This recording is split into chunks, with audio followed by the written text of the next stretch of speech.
This is how I make my own oracle cards. I'm using watercolor paper from Michaels, and I'm folding it hot dog style first and then hamburger style. And you just want to reinforce these fold lines because it's going to make it easier to tear later. Could you draw a grid of the card sizes and cut it out yourself? Yes, you could, but for me this was much easier, and this project was about fun, not about precision. If you're using an 8x12 paper like me, you'll get about 8 cards from each sheet of paper. Watercolor paper is very thick, so it's great for drawing, painting without the paper deteriorating.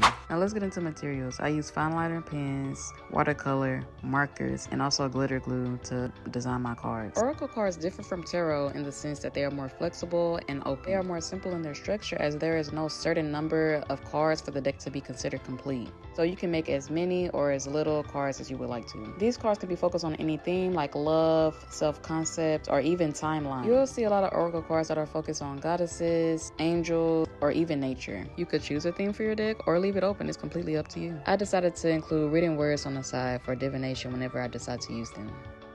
This part is completely optional. I decided to get some pattern paper to put on the back of my cards to make them all a bit more cohesive and to really help it feel like a cohesive deck. Of course, all I'm doing is lining up the paper and cutting it to make it easier. I don't feel like measuring anything. When I say I'm using simple materials, I'm using simple materials. This is like a Elmer's glue stick, and I'm just sticking this pattern paper on the back of my card. I feel like the pattern paper makes the deck feel more complete and very intentional. Now, this is my little bootleg lamination system. I'm just using clear packing tape to cover the front side of my card. You want to leave a little bit of overlap so when you put the tape on the back of the card, it seals it all properly. I also suggest using your fingers to press out any air bubbles, and don't cut completely to the edge. Leave a little bit of that tape so it can properly seal your cards. These are the cards I made so far. Let me know if y'all want any close-ups for me to explain any of my designs or even give y'all a few suggestions of my own. If y'all make a deck, please send me pictures. I love to see them. Happy creating. Bye!